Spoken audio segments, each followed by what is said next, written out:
আসলে গাইস আমার এই পেজটা খুব শখের পেজ ছিল, আমার সব থেকে বড় পেজ ছিল। প্রতিদিন 2-3 হাজার করে ফলোয়ার আসতো, মাসে 2-3 লক্ষ 4 লক্ষ ইনকাম হইতো। আমি আমার এই পেজ দিয়ে 30-35 লক্ষ এইরকম ইনকাম করছিলাম।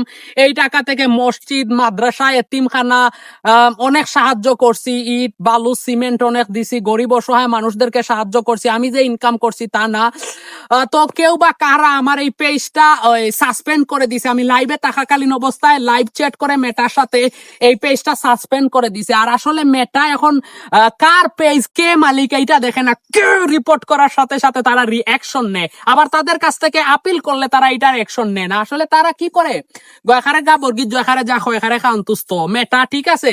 কারণ মেটাতে এখন ফেসবুকে কাজ করা কোনো ইয়ে নাই। আউলা বাউলা আউলা বাউলা হয়ে গেছে ফেসবুক। এখন ফেসবুক থেকে আগের আমাদের শেখ এখানে হাসকায় সিদ্ধান্ত এখানে না ভালো ছিল, ঠিক আছে সবাই। তবে হে, যারা আমার এই পেজটা নষ্ট করছেন, আপনারা ভবিষ্যতে কথা বাইর হচ্ছে না মুখ দিয়ে। আপনারা নতুন যারা ফেসবুকে কাজ করা শুরু করছে, আমার নষ্ট করছেন, আমি টুরি দিয়ে হয়তো এরকম একটা পেজ তুলে ফেলবো।